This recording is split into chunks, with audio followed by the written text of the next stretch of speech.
Well, Nate, we are back. It is episode 5 of the Daily Intermission podcast. We appreciate you guys joining. Back in studio. Nate, how are we doing today, my man? We're doing good. First time we haven't recorded in the morning, it seems like, since, I don't know, the 1918 World's Fair. I know, yeah. We're not much evening guys. We like to kind of get up, have a coffee, start to get after it. And buzz early and often. Yeah, exactly. Get the caffeine flowing and energy levels are high in the morning. So we do like to record in the morning, but no, a little feeling good, record. Though. Oh, I am too. Feeling real good. Yeah, for sure. Too good. Yeah, you never know. Yeah. You don't want to feel too good. So Greg had his open mouth surgery the other day, and I slipped some of the morphine. Feeling good. Yeah, we'll get right into that. Yeah, we will.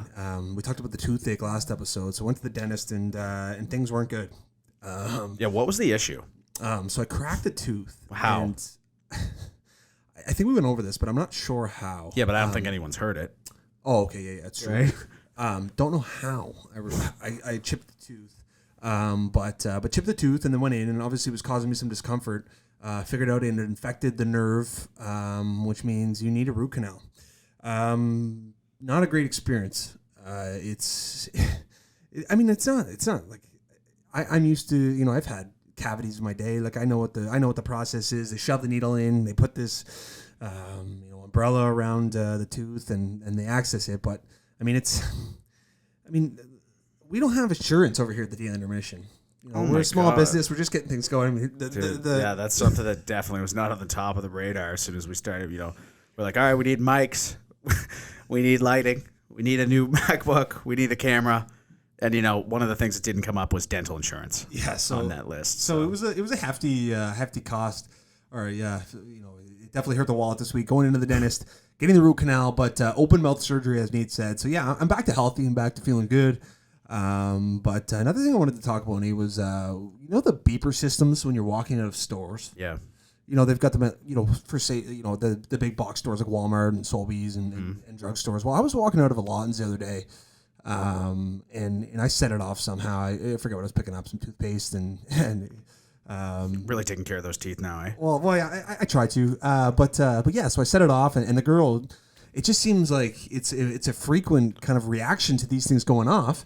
Just waves me through. Yeah, it's all good. And that happens a lot too. And I wonder, one, are they just auto turned on? Like as soon as someone goes through, do you just automatically bang? Because you hear it all the time. Yeah, you do. And the other thing you got to wonder, I wonder if like when we're walking out, like not to say we like dress good, but you know what I mean? Yeah. You got to wonder if do they wave through the people wearing the pajamas in Walmart? Like, I feel like they got to get a double look. That's right. They're checking the receipts out. And yeah. No offense to anyone wearing pajamas at Walmart, but you just visually look a little bit more, on the shoplifting side of things. Well, that's what I mean. If you look, say you're in like a prison, when they're doing the thing, it's like, was it person A or person B? Yeah, that's right. If you've got me alongside some woman who just chain smokes darts and has Cookie Monster pajamas on, yeah, I feel like I'm probably getting the walkthrough over the lady in the Cookie Monster pajamas. For sure. But I just kind of reflect on that situation and think that I could have had a pocket full of hockey cards or anything, really. Yeah, I'm not a shoplifter and I wouldn't do that. But we were walking out of Walmart the other day and it went off again. And they just waved us through. And it's like, well, like, why do you even have those things up? Well, exactly. And the poor greeters, man. Like, what a gig. I know. You know, it's like, the greeters. Go. It's like, hey, go. Hey, go. It's absolutely hilarious. Yeah, it feels as if if I was a greeter at Walmart, I'd really, really dial in. I reflect on my times working in the back shop at our local golf course, and I oftentimes thought of myself as a greeter. I was the first one that people saw when they walked into the golf course, and I tried to set the mood for the day. But people are generally happy, probably in a better mood walking into the golf course than they are into. Me, talk about polar opposites. You want to talk about somebody who is that guy? That's me. Yeah. I walk in there, I'm like, man, it's gonna be such a good day. And like sometimes I'll take my first tee shot, and I'm like, I may as well just go. Yeah, it happens, dude. Because it's like, I don't know. I actually got a lot better at not being so down on myself. Yeah, probably like halfway through the year, but You know, you snap a couple clubs, you got to rebuy them. You know, that's really the point where you're like, okay, buddy, you're not going pro, so maybe just tone it down a notch. But the amount of trunk slams I've seen, oh man, it's gonna be one of the funniest things ever. When you see someone in the I've had so many rounds too, and like I when I see people get discouraged on like the first, second hole, it's like, you know, I've been like 3, 4, 5 over on the first hole and played some of my best rounds. I got it back to like 73, 72, and you know, you really just got to stay focused. And oftentimes too, you don't go to the range, you don't get warmed up, and it's just like you're just really trying to find the groove of things. It's like you're not Tiger Woods, so it's like you coming in hard off of work, driving in the parking lot, and walking right to the first tee while eating a ham sandwich. Yeah, like it's probably not going to be great. You know? If you don't bust one 300 down yards in the middle, don't get too discouraged. Yeah, I mean that's you know, I get that on a nice dry day. Yeah, you know, I get a little extra roll. That's right, downhill. But some of those, I just wanted to touch back on some of those trunk slams. It's so funny. Oh, or like, you know what else is hilarious too? When you see someone and they're just trying to be a hero, and it's like, how'd you shoot today? And they're like, not good, like could have been better. And then you look and they shot like 80.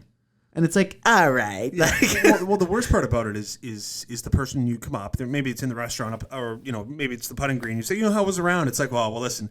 Well, on number one, and then on number two, and then on number. It's like, well, listen, I didn't sign up for the hole by hole, shot by shot. That's what I was gonna say too. I don't even ask people how the rounds were ever when I run into them at the course anymore, because I just can't get in. It's like, you know, I was doing pretty good, and like got the hole 7, and I was like, he's gonna go for it, eh? Yeah, I was looking for a numerical value of the entirety of the round, and then that was that. Good, bad number you shot. That's all I care.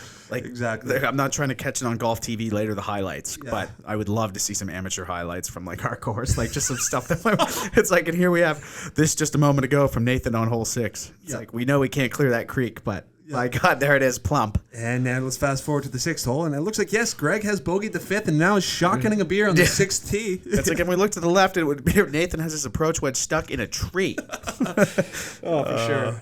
No, but it's all in good fun, and you know, we love the golf course, but certainly the people who try to explain their entire rounds and the shot by shots. I mean, we've got to fix that, and you've just got to understand that nobody cares. No, I've been stuck in some brutal situations too, where like, you get going, you're like, maybe you're in a hurry or something, you're trying to like get out of there, and someone's like, it just gets, there's some people that will break down everything, man. Oh yeah, for sure. And you just, sometimes you get stuck and you're like, Oh, my third shot on 13, I bladed a sand wedge just over the green. It's like, yeah, you know, normally I hit my 7-iron flush, like I don't really screw it up much, and you're like, this guy is just seriously going for it right now. Yeah, he is. And it's the worst thing ever. No, it is. It is. Big week, Nate, for the daily intermission. You know, we had some big Zoom meetings. You know, we've been talking to some big characters, some powerful characters throughout the sports world. So we're really excited about that. Obviously, it's not news that we can share public, but some leagues have reached out, some big, powerful social media accounts, and it sounds like we're going to be doing some content creation for these accounts, and we're really excited about it. It's really been a good week. We're taking some good strides over here at the Daily Intermission, man. Oh, for sure. And I mean, when you just say big leagues, like, you guys have definitely heard of this league. Oh, absolutely. Yeah, no, definitely. But yeah, it's exciting stuff. I'm looking forward to it once we get the whole plan of what exactly they're looking for, and once we get everything like kind of signed up for, and you know, it's gonna be exciting stuff for sure. I'm really excited for that. Oh, definitely. So, but should we bounce into it or what? Yeah, we'll start things off, and you know, this is why you listen to the podcast is our sports breakdown for the week, and we'll navigate the big four. Obviously, the MLB we don't have anything to touch on because it is dead lockout central in the lockout. Yeah. But certainly in the NFL, it's been you know, quite an exciting week, and I mean, how can we not start with Antonio Brown? A lot of people calling him Antonio Clown, but it's been an extremely eventful week for him. Mm-hmm. Obviously, if you missed it, the Buccaneers big comeback win in MetLife Stadium against the Jets, which is kind of, there's a little hilarity in that because I mean the fact that the Bucs were down against the Jets and had to have a comeback. Oh man, there's a lot of funny stuff to take out of that as well. One was when we were doing our Operation 272 video. Yeah. You said that this is going to be a close one. I was like, this should be a close one, like sarcastically. Anyway, I looked at one point, it was like 24-10 for the Jets. I'm like, sweet Mary, mother of God, this could be bad. But anyway, another thing to touch on is just the text message exchange between Antonio Brown and his coach. Thought that was hilarious. Yeah, I mean, we'll just kind of break down Antonio Brown. So midway through the game, Antonio Brown has recently come out and said that he was fired, but he pretty much exited the stadium in one of the more I mean, I don't know. It was the most outrageous exit I've ever seen out of a sports game. So all of a sudden, he starts kind of, it looks like Mike Evans is having a conversation with him on the bench. Trying to like calm him down. Yeah, buddy, like, listen, like, calm down here. And all of a sudden, he starts stripping down. He pulls the full-on Cristiano Ronaldo. He's got jersey gone, shoulder pads gone, undershirt gone, undershirt in the crowd, gloves in the crowd. My favorite part about when people rip off the the football jerseys is like how many times that the shoulder pads stay in the jersey, so it just gets chucked off, so it looks like half a corpse just laying there. That's right. So funny. Honestly, side note, those are so difficult to take off. Yeah. Football shoulder pads, because the jersey's so tight. Right. And anyway, but anyway, he starts flying through the end zone. He's saying he's injured. He's bouncing around the end zone like he's just scored his. It's obviously a lot different than when you were actually would be playing, but I think at the same time, it's not doing him any favors by running around doing jumping jacks, getting the crowd amped up. And he's throwing up the deuces, like he's just throwing up the peace sign. It was, honestly, if you haven't seen, which I'm assuming that everyone who consumes this podcast has seen the Antonio Brown saga, but yeah, so he ends up coming out in the last few days and said that he was fired on the spot. He was injured. They were trying to play him while he was injured. Yeah. But at the end of the note, the iPhone note, he said business is booming and he'll be back. Yeah, I mean, we'll see about that. I'm not so sure. If we're going to pull up percentages here, what do you think the odds are he's back? Man, it's low for me. I say it's going to be like 15. Yeah, I mean, well, let's just kind of look at Antonio Brown. When he was in Pittsburgh for his 5, 6, 7 year run there, he was the best receiver in the NFL, best route runner in the NFL. His statistics, he was the second fastest to 11,000 receiving yards. I mean, just a truly incredible talent. And then towards the end of his tenure in Pittsburgh, it just turned into a clown show, and he was like, "I'm out of here." Anyway, he gets traded to Oakland. Just to touch on that real quick, I went over some highlights because I had forgotten just how like dominant he was, really. Yep. And anyway, I was going through the highlights, and it was kind of like it was a highlight reel kind of in order. So it started with like from the beginning, and then like just slowly graduated towards the end of when he was in Pittsburgh. And it was like so funny. Like the first few, it's like, oh, he's just buzzing around, like getting touchdowns. And then at the end, it's pretty much just goes to one. It's like he goes to hurdle a guy and kicks the dude in the face for no reason. He could have just gone around. Yeah, he could have just gone around him. And then the commentary is so funny because he's like, and here's Brownie, jumps, kicks a man, continues to run. I'm like, what? Yeah, he like straight up kind of like. Yeah, kicked him in the face. Yeah, he did. I think it was a kicker. I think it was a punt return or a kick return. Anyway, what an outrageous highlight that was. But yeah, Antonio Brown, he's such a talented receiver in the NFL. Obviously, winning a Super Bowl last year with the Tampa Bay Buccaneers, and he won't be back. I mean, I don't know if you had to put a percentage chance, and I'll put it at like 30%. Like I don't know. Like I mean, New England. Someone could take a flyer on him though, but it's like it doesn't seem worth it because it's like, what are you gonna if he's not going to be able to be controlled under Tom Brady in the Bucs, like this is off a Super Bowl. It's or like Bill Belichick and the Pats. Exactly, and it's like, where are you going to go? Are you going to go to like Jacksonville somewhere, like, you know what I mean? Because like obviously they like a team like that, for instance, would surely love to take a flyer on a guy like that. Yeah. But at the same time, it's like, is he going to listen to? If he doesn't listen to the greats, yeah, he ain't going to listen to anybody there. Well, it's just it just seems like it's the Antonio Brown show wherever he goes. But we'll see what happens with him.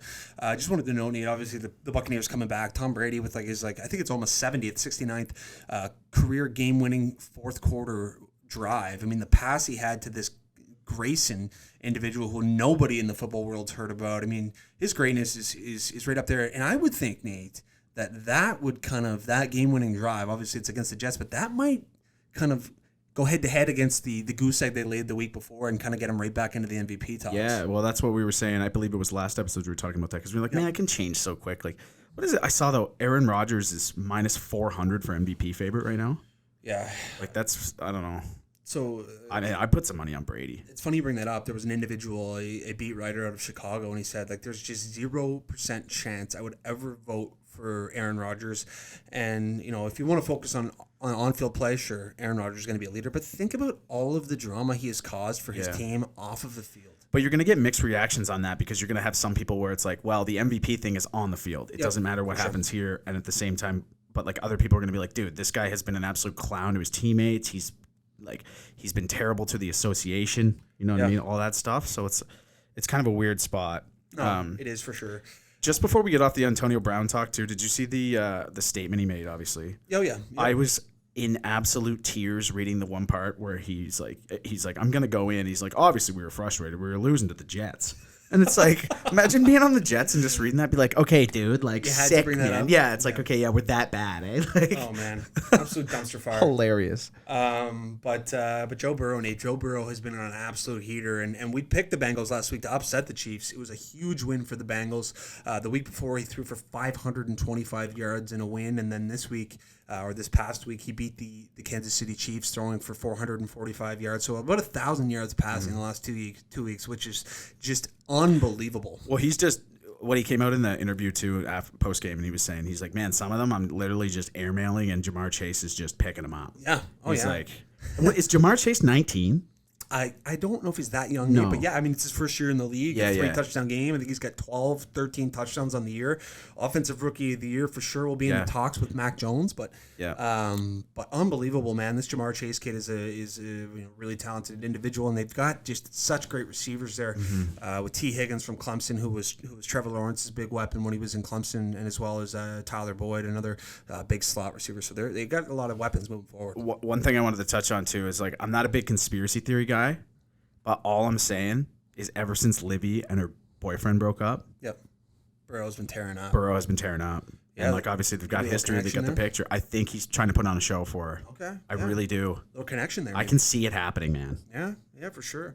But no, the Bengals will be in the playoffs. They've won the AFC North, which has historically been dominated by the Ravens and Steelers. So really excited for the Bengals and Bengals fans, Hoot Nation. So it's gonna be exciting. I'm excited to watch them come playoff time. Yeah. So an interesting stat I was looking at as well. So they won the AFC North. So that's the first time they've won since 2015. Okay. I think they won in 2013 as well. So they had 4 times since 2005 they've won, and every single time they've won the division, they've lost in the wild card playoffs. Yeah, because of Andy Dalton. Yeah, Andy Dalton was the quarterback there and couldn't get it done come postseason. So the only time, and then the only time they've won and gotten past the wild card was 1990.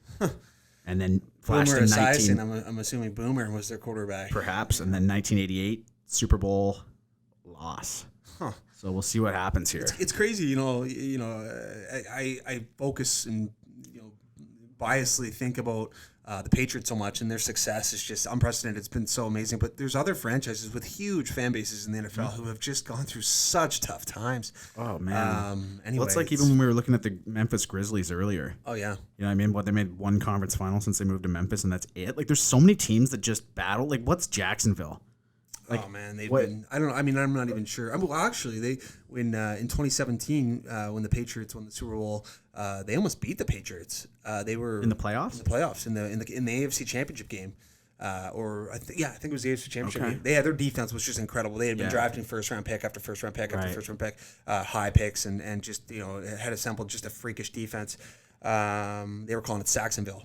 I remember that. Yeah, but Nate, your Washington football team, super exciting news. Finally, are going to be moving on from the Washington football team, which again I haven't hated, but No, I know. I kind of got used to it too. I was like, it's kind of funny. yeah, You know what I mean? It's just like, it's almost like the generic football squad. yep, You know what I mean? So it's like kind of funny like that. But yeah, there's some leaks of Washington Admirals. yep. Not big on it.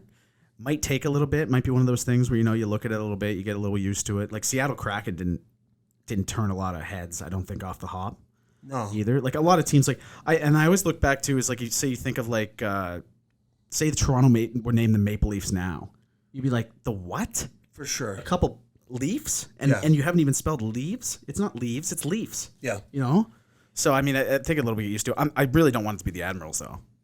yeah. I mean, I'm not sure. I know know what there's I want it to There's like be. Red Tails and Red Wolves. Red Wolves is another one as well. Yeah, I mean, I honestly, whatever they want to go with, they'll go with. Like, it's not really. They're It'll keeping grow the on me. color scheme the same. When I yeah. think of Admirals, I think of like a light blue. Okay. I don't know why. Might be because Milwaukee Admirals in the American Hockey League. I have no idea, folks. But that news will be announced on February 2nd. Like Nate said, it sounds like it's going to be the Washington Admirals. Also, just a quick thing to touch on here too. Sure. So say you have, how you see it once in a while. Like if they're going to call them the Admirals, Yeah. is Milwaukee not going to sue that? Because I mean, what was it? Who was it? Not River that, Rats? well, the River Rats. Yeah, we had a junior C hockey team here that got sued by the Albany River Rats in the American Hockey League, and also there was one not that long ago where who's that recent team that just moved and they were getting screwed over by a roller hockey team? Oh, yeah. What was that all Who was that? It was really recent. Was it the Kraken's farm team? Was it the Henderson Silver Knights for Vegas? It might have been. Anyway, I do recollect that happening. So, like, how's that? Like, a roller derby team. if I'm it's not sure. Milwaukee, there's got to be some lawsuit there. But there's teams in professional sports that have the same name. Arizona Cardinals, St. Louis Cardinals. Yeah, I mean, anyway, we'll see what happens there. But, Portland Pickles, Pennsylvania Picklebacks. Like, it happens all the time. For sure. But yeah, if you haven't checked out our TikTok series of Guess the Logos, we've been navigating some of the minor leagues across sports and bringing up some of their logos and trying to guess them. There are some seriously creative logos out and about in the sports world. Nate, I did want to shout out Ben Roethlisberger. It was a really emotional Monday night for him playing against the Browns, his last game at Heinz Field, it sounds like. And, we did talk about him last week, but man, that guy, he only threw for 123 yards. They got the win. Najee Harris had a huge game, 188 yards on the ground, but man, he's going to be a first ballot Hall of Famer. I mean, Ryan Clark, longtime safety for the Pittsburgh Steelers, Super Bowl champion. He's an analyst. You'll know him. He's a big UFC super fan. He's oftentimes on those coverages, but came out and said that, I mean, even Terry Bradshaw, I think he won 3 or 4 Super Bowls for the Steelers. He still says that Ben Roethlisberger, best quarterback in the history of the Pittsburgh Steelers. yeah, I mean, sure, I guess. Like, you can give him that. I mean, it'd be hard not to, wouldn't it? He's been there forever. Yeah, Terry Bradshaw. Yeah, I suppose. 4 Super Bowls. But yeah, I mean, it's just been such a roller coaster for him. Yeah, I guess 4. Yeah, geez. But I think it was 4. He's done. Oh, yeah. This is it? Yeah. 100%? Okay. So he's on the farewell tour. Okay. So I don't know if they're going to bring in Jeannie Bouchard's boyfriend and elevate him, Mason Rudolph, and elevate him into the to the starter's role. But I mean, we'll see. It's going to be interesting. They definitely need a quarterback. They've got a fantastic defense, a lot of young good pieces, a lot of good young receivers as well. So yeah, they're going to be fun to follow moving on. But the AFC North is going to be a tough division moving forward with Lamar and Baltimore, and obviously we just talked about the Bengals. And I mean, we'll see what Baker Mayfield and the Browns do. I think they did pick up his 5th-year option there, so he's going to have one more year with the Browns. But no, it's been an exciting week, and I think finally, Nate, before we move on, I mean, besides the absolute heater we were on last week, I think it was 14-2 in Operation 272 on money lines. Is that bad? There's one more game that will have playoff implications. It's going to be the Sunday nighter, the Las Vegas Raiders hosting the Los Angeles Chargers. Both teams who have recently relocated in the NFL, but it's going to be absolutely electric. And Nate thinks there could be a discussion pre-game between coaches and captains saying, let's tie this thing. Well, it's just something I want to see. So basically the setup was, and I saw this online somewhere, if the Jaguars upset the Colts, and then the Raiders and the Chargers tie, they both get in. Yep. So there's a lot of talk going around the league that this could be a 0-0, just knee fest the entire game. Could be knee after knee. It would be so funny if the Jaguars end up beating the Colts in the afternoon, and then the nighter, there's just a punt, knee, punt. Knee, punt. It would never happen like that, but can you imagine the uproar? Twitter during that would be memes. All I know is I know where my free bet's going this week. A tie. 100%. Yeah. Not even on the tie, just to go to overtime. I mean, it's got to go to overtime to get to the tie, right? For sure. The tie might be worth more. Yeah. Than the overtime game, though. No, it's going to be exciting. Sunday night, Raiders, let's go. Chargers for the playoffs. And then we got playoffs. And so we'll be talking playoff football, Nate, coming up. We'll give our picks for who we think are going to be the Super Bowl champions. I cannot wait for playoff football. It's odd, man. It just feels like this season's it's been a roller coaster, and this extra week has definitely made it felt a little bit longer. Yeah, and it seems like I haven't watched playoff sports in so long. Like obviously the baseball playoffs was awesome, but it just seems like that was so long ago now. Yeah, this little shakeup. It's the only time I'm going to talk about it. It's positive 2022, but it just seems like with COVID, it just seems like things get chopped up so much, and there's different little eras in the year. Yeah. Nate, moving into the NBA, yes. DeMar DeRozan has catapulted himself into the MVP talks. I mean, this guy's having such a tremendous year with the Chicago Bulls. I love what their management has done. I mean, I think in the preseason, in our NBA preview show, I think I did shout out the Bulls that look out. They might have a good year. You had them for your win, right? I think I did. I think you picked them to win it. But back-to-back nights. I mean, a buzzer beater is an electric moment. It's probably the most electric moment that happens in basketball. I mean, we see it all the time come March, which we'll get to come March is in the NCAA March Madness. But when it happens in the NBA, it's such an electric moment. And DeMar DeRozan does it back-to-back nights.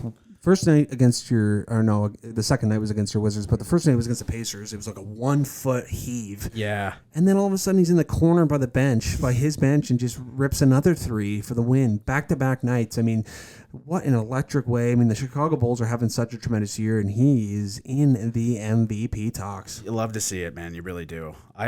Every single time, I can't get it out of my head, too, about DeRozan. It's just when he got traded from the Raptors and when he said he was in like a Chick-fil-A parking lot crying or whatever. For sure. That's the only thing I ever think of. But hey, electric stuff going on. It's a damn shame it happened to my Wizards.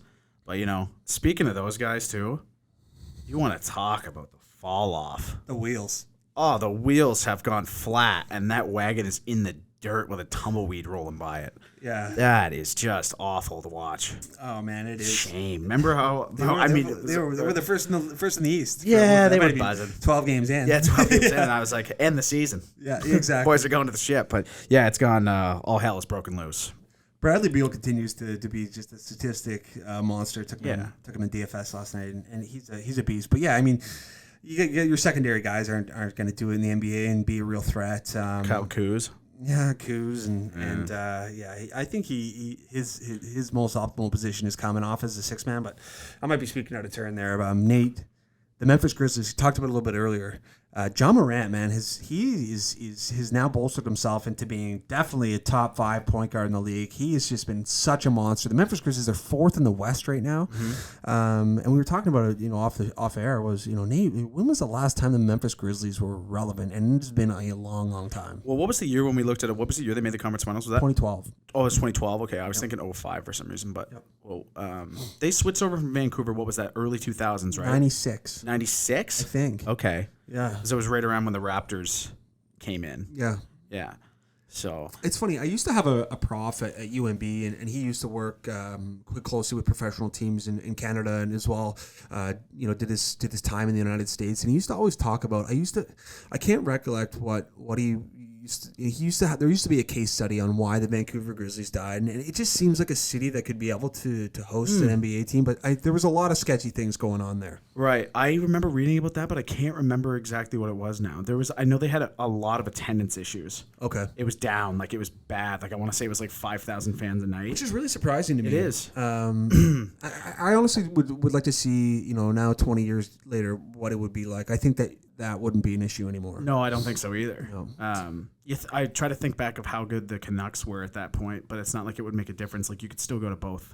Yeah. Because it's like they can't both play at the same time, but... I would almost argue that there might be a bigger basketball fan base in Vancouver and British Columbia. Just think about how ethnically diverse that and culturally diverse that city is. Very close to the Asian countries, which have grown tremendously in the NBA. So yeah, I mean, it's a shame that we don't have a Vancouver team. It would have been fun to watch them. Obviously, their logo was unreal. Oh, unbelievable! Some of the best jerseys too. Yep. It's kind of a shame too when you look at like the NBA. You got one team in Canada. Same as the MLB. Yep. It's like it's a shame, man. It sucks. 0 in the NFL. Vancouver would be nice. Yeah, well, that too. But I mean, that's not going to happen when you got the absolute crapshoot CFL. Oh man, yeah. We won't get into that saga. No, we'll save that for another time. But no, it is unfortunate. But I mean, we'd love to have them. Nate, I did want to talk about young point guard on the Portland Trailblazers, Anthony Simons. I mean, he hasn't had a fantastic year. I mean, you look at his box scores through the year, and he's had 12 points, 6 points, 8 points, 14 points. Comes off the bench, but Monday night he really had a breakthrough performance, a very heartfelt performance. He lost his grandfather on Sunday night. Ended up scoring 43 points. Yeah. And it's a narrative that we oftentimes see in sports. A tragic event happens to, whether it's an athlete or a coach, and just this performance out of nowhere, this very, spiritual thing happens, at that venue or during that game, and he puts up 43 points. Super special moment. What comes to mind for me is the day they spread Arnold Palmer's ashes in his hometown, double rainbow over the golf course in the town. Like, it's just funny how those little coincidences happen, and how a tragic event can really lead. I love those narratives in sports for betting and just even too for watching. It's like somebody's going through something and they really persevere and have a crazy performance. And it seems to happen a lot. It's probably because you pay a little more attention to it, but you don't see anybody have a bad night when that happens. You know exactly. What I mean? Yeah, they're ready to rock. They're going for it. I think of, just what you were talking about too, is like when we were looking at his splits for his box scores of game logs, and I'll just throw as many words in there before I say it as I can, I guess. I don't know what that was. Sorry, everybody. But yeah, he was like career high or season high 22 points a game. And it's just like all of a sudden 43. Yeah. I think back to, I believe it was Thomas Tatar.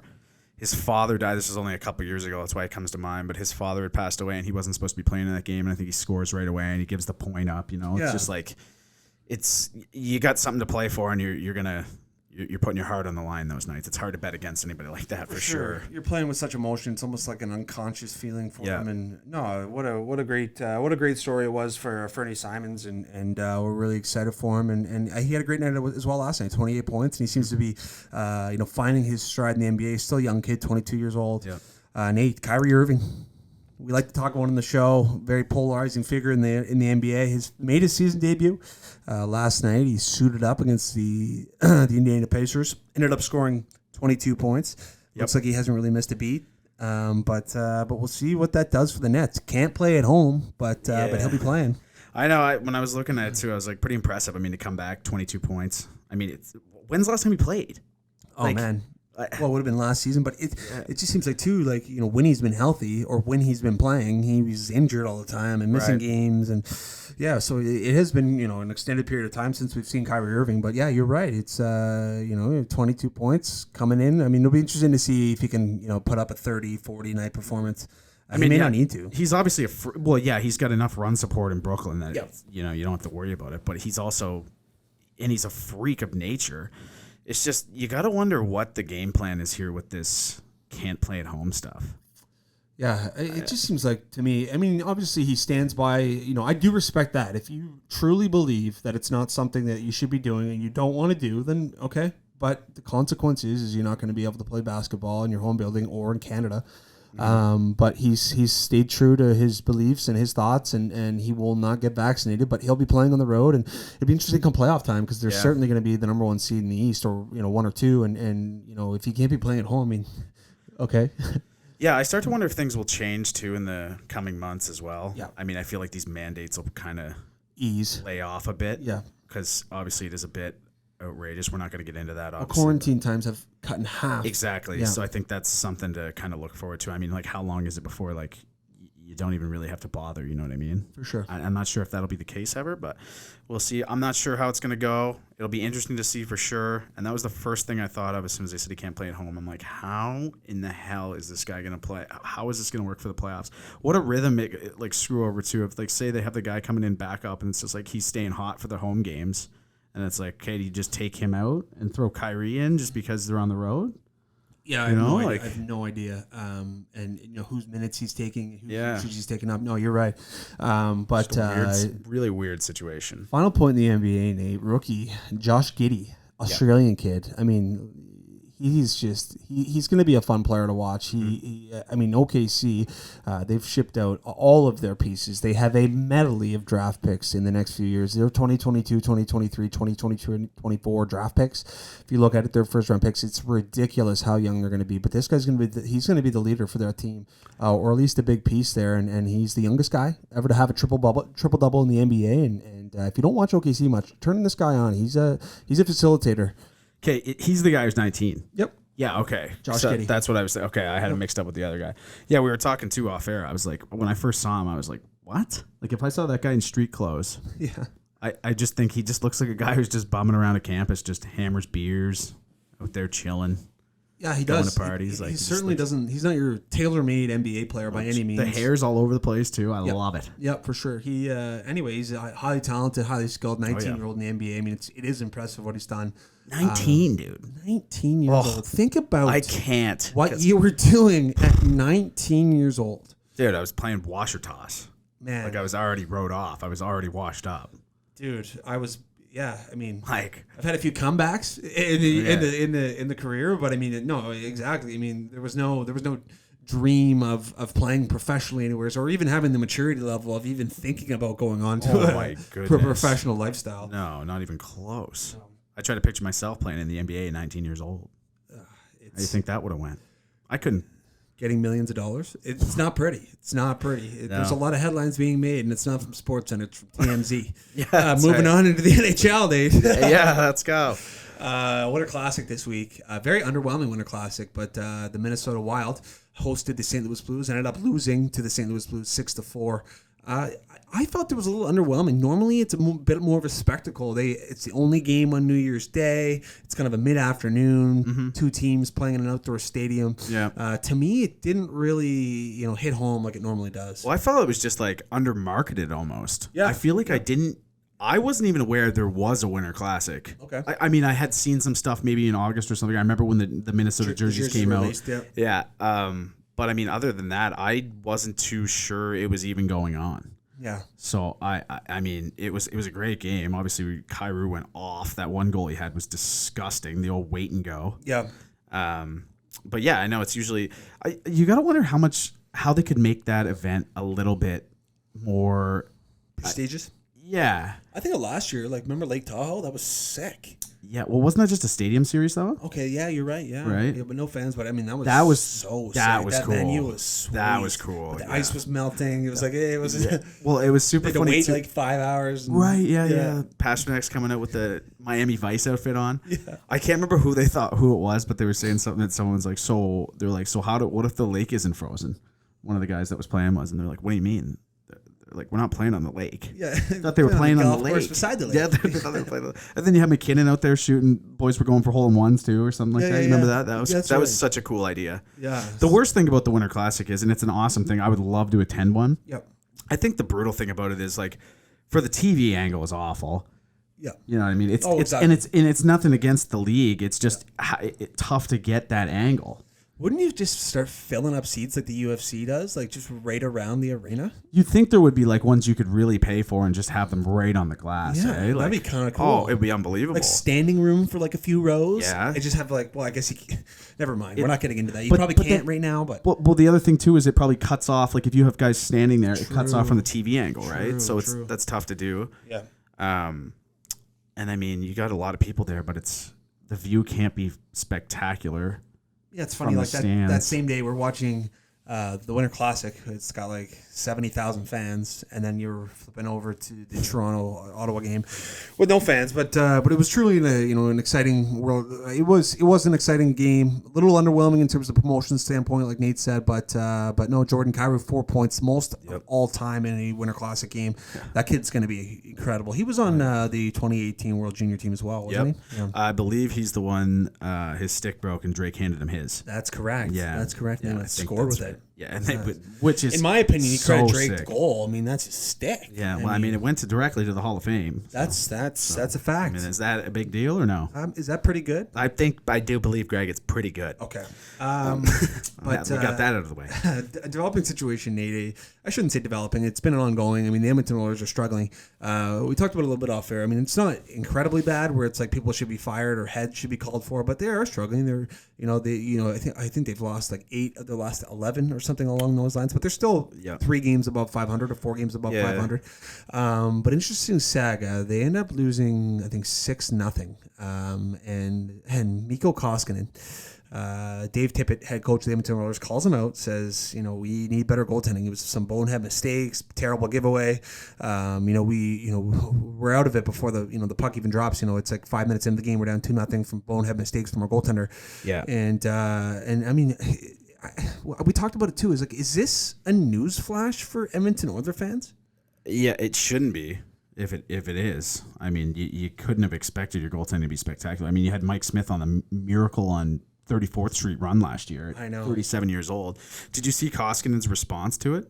Yeah, he went back home into a media outlet back home, correct, and was talking. Yeah, it might have got kind of. I do believe there was some.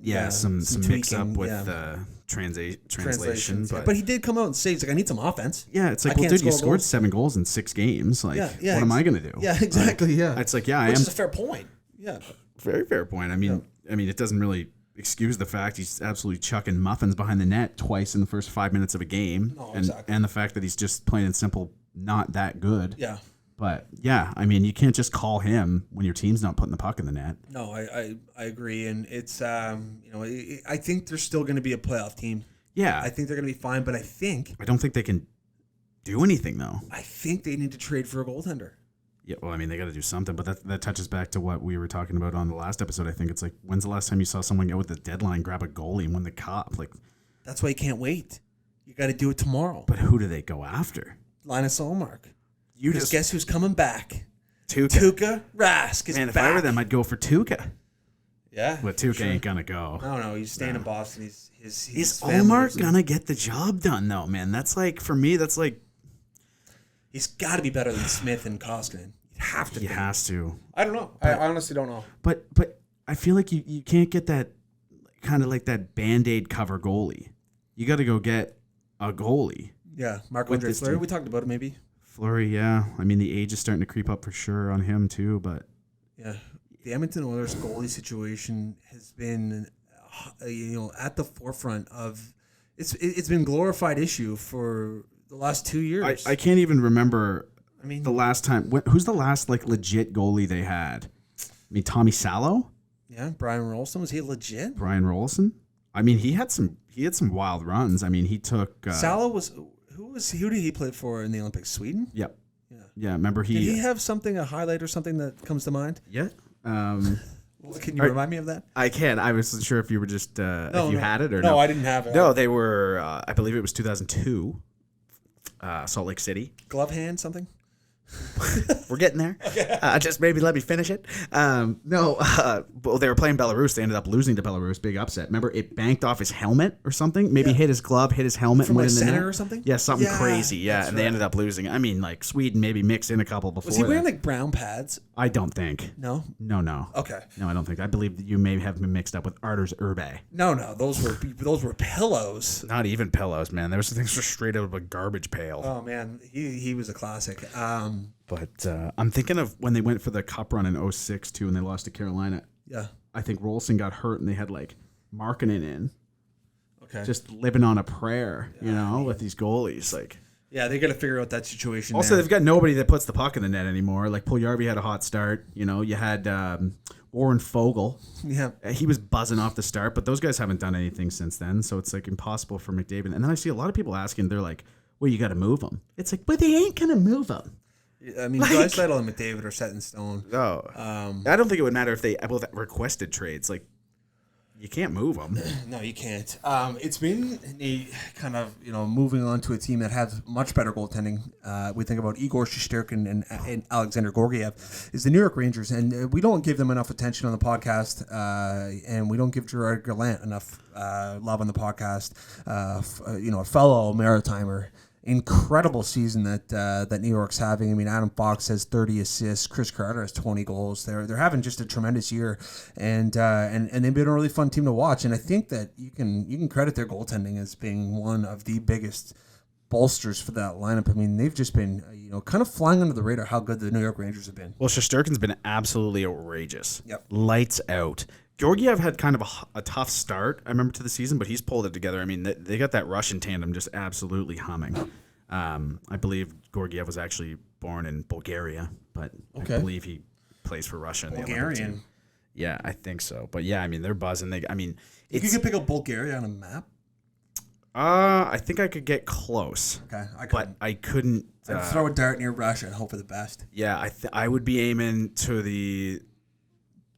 say low Russia's left? here, just lower left of pretty much the bottom part of Russia, and then maybe up just a bit there on the left side. Yeah, that's where I'd be I throwing. mean, it ain't going to be to the right side of Russia because that's just plain ocean. Yeah. So, not that big of a geography guy, but I can tell you for a fact the Pacific picks up right around that right side. I think you're correct.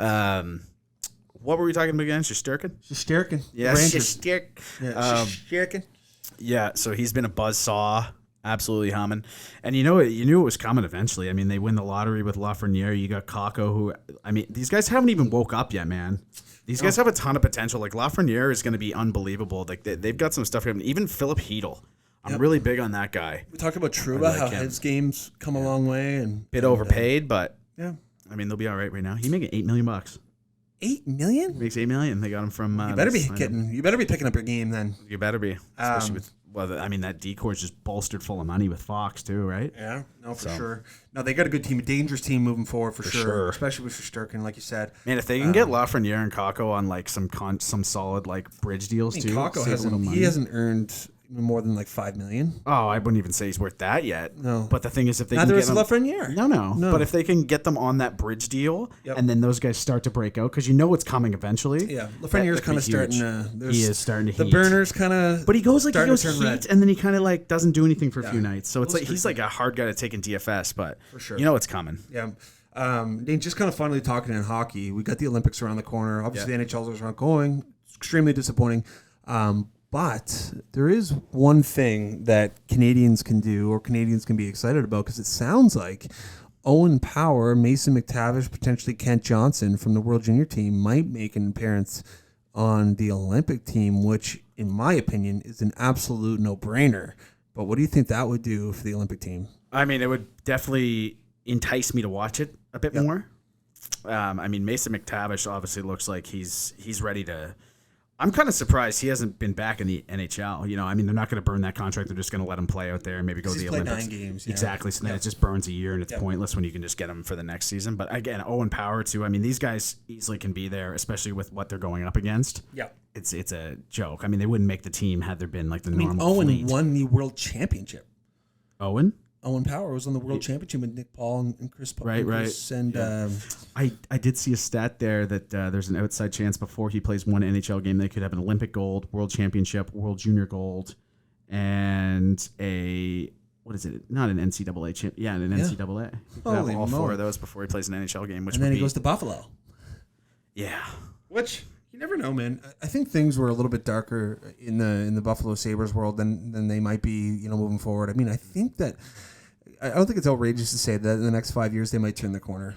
Well, I mean, they'll have the D for it. Yeah. I mean, you've got 2 first overall studs like Darlene and he's really coming into his own. He's having a better year. Yeah, I mean, he wasn't even terrible last year. He still put up like 45 points, considering all things considered. Yeah. That team is an absolute dumpster show. But well, Nate.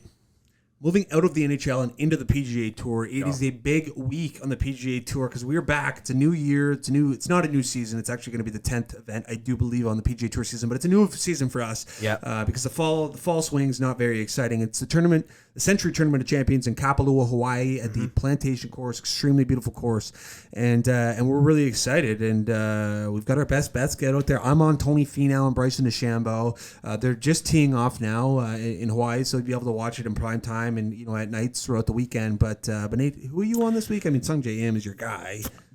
Well, as the listeners know, I am a big M guy. I actually looked. I was getting ready to do my picks, and obviously Greg got his picks in before me. I took a look at his, and I was like, well, I guess I'm going back to the old drawing board. Call me Wile E. Coyote, because I mean, I loved your picks, DeChambeau and Finau, especially Tony. For sure. I'm looking for a big year out of Tony this year. Yeah, I am as well. But yeah, I'm on Sung Jae. Okay. I'm on Sung Jae. And KH Lee, I think, is your long shot. KH Lee is my long shot at plus 15,000. Yeah. So I mean, folks, I'm telling you, don't do it. But dabble M. Also, I'd honestly be higher on Greg's picks this week than mine. I mean, KH Lee might not be a bad little dark horse for a little each way, maybe like a top 10 or top 20. But yeah, sure. But no, I mean, we're excited to watch, and we are doing a golf poll. So if you haven't seen the golf poll, go online, go onto our Instagram page, hit us in the DMs, or if you have our phone numbers, send us a text, and we will get you in the pool. So it's going to be Survivor style. So you pick one golfer every week, and once you use that golfer, you cannot use them again. Whatever they make in earnings that week, that will go to your season-long total, and whoever has the biggest total at the year end will win a full merch package from the Daily Intermission, as well as whatever else we figure out in these next 9 months. But it's going to be really exciting. It's super fun. It's really easy to do. You pick one guy and you can't use him again. But I'm really excited for that, Nate. Oh, it's going to be so fun. And as Greg mentioned too, free to enter, obviously. So that's a bonus for everybody involved. The merch package will be absolutely electric. You'll be loving that. And as you said again, Greg, we don't know what else. There could be more stuff. So get in on this. It's going to be fun as heck. And, nothing like a good survivor pool, especially in this circumstance. I've never done a golf one like this, so I'm super pumped for this. Strategically picking your guys and just getting ready to rock. You can't just full on pick out the big guns in the smaller events. And if you have a guy miss the cut, you're like, I think this is actually going to be one of my favorite ways to do a survivor pool, just because like with the NFL, it's like you get those teams of the way, but there are so many golfers. Yeah, exactly. That are so competitive that could win like any week. So it's going to be awesome. You guys got to get in on it. Let's rock. Yeah, make sure you're giving us a DM and you're sending us some text messages. We'll fill up that pool. I think there's 30 contestants right now, and I mean, if we can get to 100, that would be really fun. For sure. Nate, we're moving into the playbook this week, my man. It is the Playbook, daily intermission style. So if you're not familiar with the Playbook, we give each other hypothetical situations that you may run into in society, some more frequent than others, some very unfrequent. But Nate, I'm going to get things started here. You're flying. You're going on a trip. You're crossing the Atlantic. You're heading over to England. You're going to see Manchester United at Wembley Stadium. You know, it's going to be a jam-packed stadium. You're super excited to go. Yeah. You know, you get on the plane. You're just in regular class, and you find out halfway over the ocean that the plane is being hijacked. You have your bag of carry-on stuff, but you need to make a play. Yeah. You know, you're a young strapping individual who's on the plane. You know, I don't think the 75-year-old who's going over to have teas and biscuit with his good friend, is going to do anything about it. What is your play? So basically, right now you're asking if I'm a coward or not. Is what I'm gathering. Yeah. You know, if I'm gonna step in, and the answer is no. I'm not. I'm not stepping in. And this goes back to a thing I've said as long as I've been flying on planes. We got to get parachutes under all the seats. And I know your head will explode or whatever it is if you jump, but I'm ripping the door off and I'm jumping out of the plane. And whatever happens to everybody behind me, I'm sorry. I apologize now, but I just don't want to go down. I don't want to die like that. And that's some dark stuff. 100%. Well, what am I going to do? You know what? Actually, I'll go hero mode. I'm just going to run at him. Loudly. I'm going to run. I'm going to do that like behind the back arm run too, like kids do in high school. You know, both hands back. I'm just going run at the guy. I think I'm going to strategically try to go and formulate a little team, look around, see who my guys are. You're not going to be able to do that. No, I'm not. I don't know. That situation, man, I mean. You don't even, it would be so scary. Terrifying. Dude. They'd be probably talking, like, imagine, the scariest thing for me is, like, when people speak in a different language, and it's, like, loud and aggressive. Doesn't matter what language it is. Yeah, that's terrifying. It's just, like, you hear Spanish, and they're just like, blah, blah, blah, blah, blah. Like, that's obviously, like, not very good Spanish. I mean, no offense to Spanish-speaking people. And it's not that I think your language is a tongue twister or whatever, but, you know, it's just scary when someone's talking in a foreign language, and you're just hearing it loudly, and you're like, okay, these guys mean business for sure. Yeah. So I'd either jump or try to step in. But on your first one, Greg, you are able to know any secret from the past. We're talking Area 51, what happened with dinosaurs, something like that. You've got everything, and you can profit off whatever you get. You can learn it in any way. What's your move with this? Like, you going to go back to dinosaur land?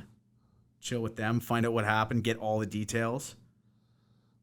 This might be outrageous. I want to know the details of Tiger Woods' sex life for his entirety of his career. So you want to like sit in, or? I just want to know. You want to know like, what went down. You want to know the body count? I just want to know, how on the road, what his day-to-day life was looking like, how many women he was dealing with, and I don't want to be disrespectful to anyone, but I have a strong curiosity with what Tiger Woods was doing. What do you think his body count is, if you had to guess? 500. Man, I bet it's 1,000. You think? Yeah. Yeah. Well, I mean, 500. That's a lot. It's really hard to say. It's hard to put a number on. For sure. Yeah. But, okay. All right, I like that, though. I like that one. All right, Nate, you get access to a time machine. You have the golden ticket to a time machine. You can either go back in time to any time, any era, and live the rest of your life, or you stay put and you keep trucking. Okay. So is this a situation where I like know everything I know now? Yes. I'll probably rip to like 1990 and just like create Apple. Okay. You know what I mean? Come up with the idea. Like team up with Jobs. We'll just get like... Because you probably... I wouldn't be mentally capable of doing any of that, but I'd have the idea and I would kind of run it by him. I would do something where I would just like become friends with the guy and like, you know what I mean, get myself in like 50% or something. For sure. So that's what I would probably do. Either that or just stay put.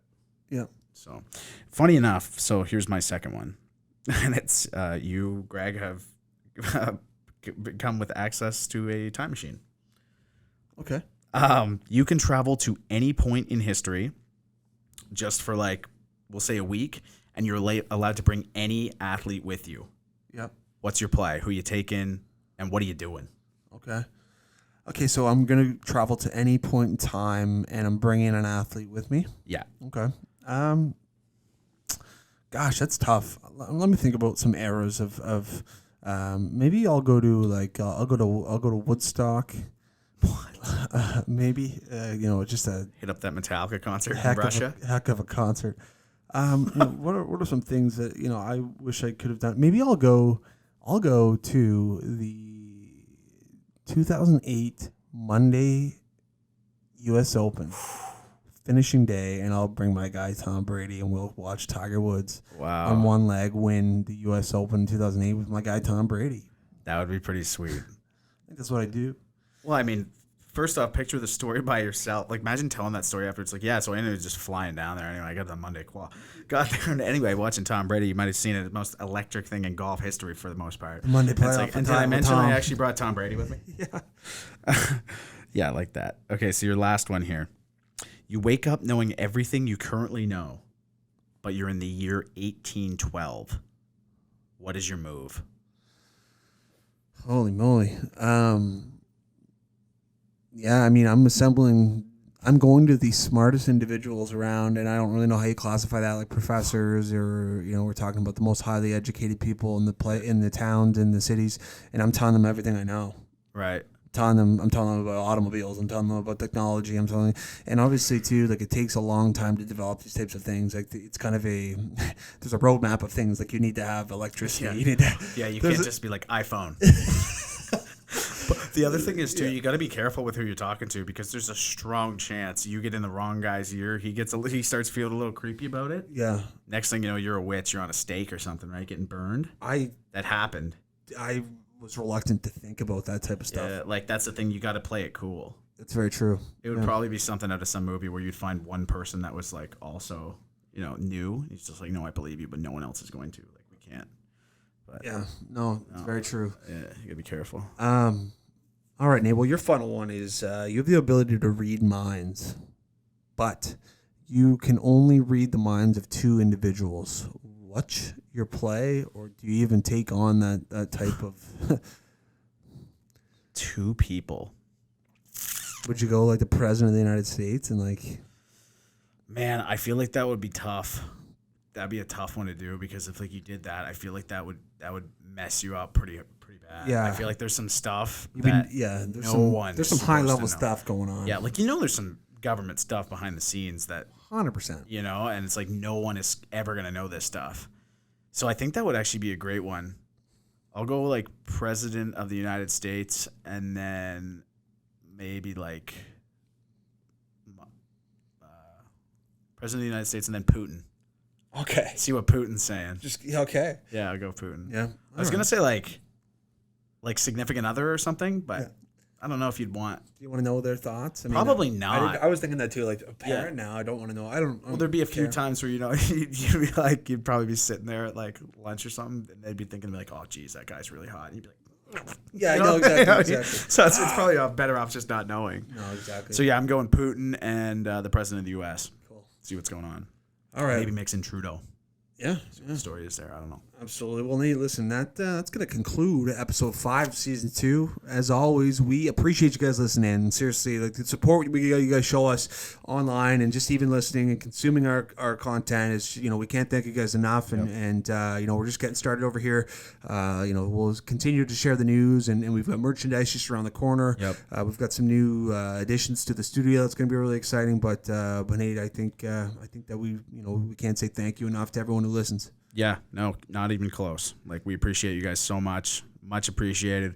And make sure you get in that golf pool because we are ready to rock this year. Let's go. Go message us and sign up. All right, we'll catch you guys on Monday.